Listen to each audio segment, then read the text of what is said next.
As you develop your relationship model, having a good sense of the intent of what you intend to do with it is essential to having it come out well.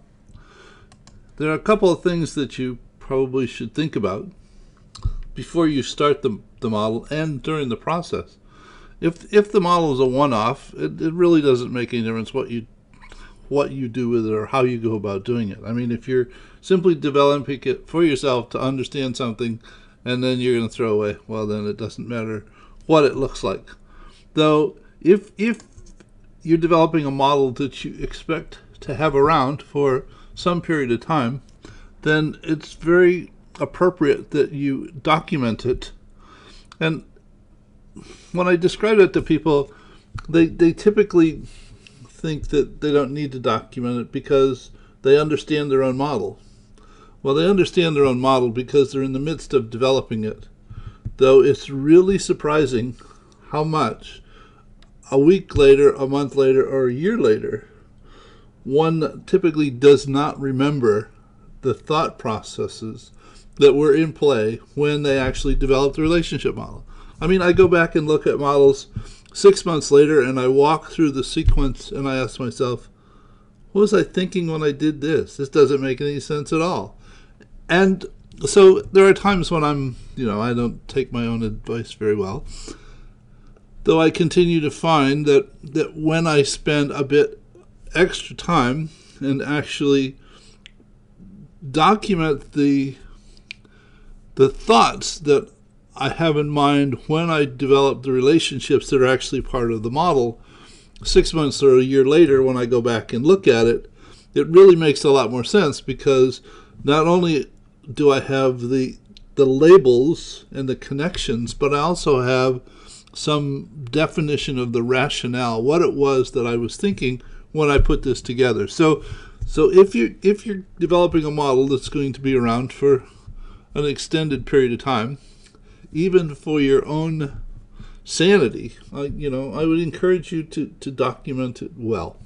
And in the next video, I'll talk more specifically about how to go about doing that.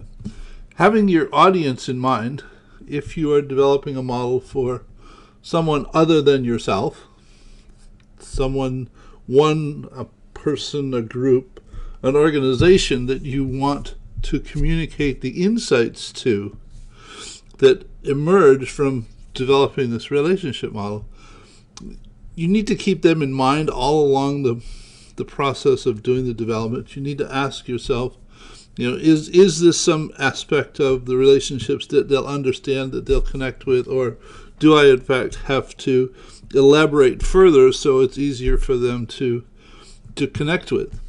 It's absolutely essential that you communicate the insights in your model to them on their level as opposed to your level. I mean, you have spent hours thinking about the relationships and what makes sense, and then you try and communicate that to them in 10 minutes, and they simply don't have the benefit of all of the time that you have spent thinking about the relationships and understanding them. So you need to attempt to convey the understanding with metaphors and analogies relevant to their context that help them connect with the model. And as you communicate the model to others, it's absolutely not about how smart you are. Because almost nobody cares how smart you are.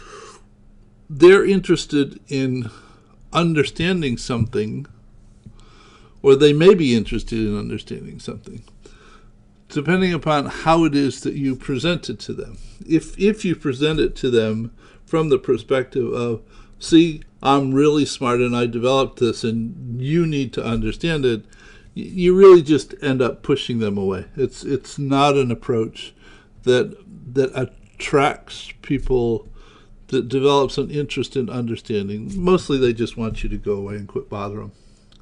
One thing that I always found marvelous was the Colombo approach. You may not remember Colombo. It was a TV series quite some time ago. And he always approached things from the perspective of discounting himself and trying to enlist the support of others to help him understand. Essentially, he was helping them dig their own hole to fall into, though by asking questions, seeking insights from other people, the idea is that maybe they think of questions that you never thought to ask, so that their perspectives can help you improve the relationship model itself. When you present models to other people, the absolute worst thing you can do is ask them for their perspectives and then argue with them. I mean, you're wasting your time and their time, because nothing fruitful is likely to emerge from it. You need to remember that people always do exactly what makes the most amount of sense to them in the context of the moment based on their current understanding. So if they present perspectives that don't make any sense to you, it's not because of something they don't understand, it's because it's something you don't understand. So as Covey said in the 7 Habits of Highly Effective People, seek first to understand and then to be understood. So it's actually beneficial to look for disagreements, for where your perspective and somebody else's are different regarding the model, because it's a basis for developing further understanding to improve the content of the model. So a number of thoughts that I think it's important to keep in mind as you're developing and providing the insights of the model to other people. So see you soon in another video. Bye.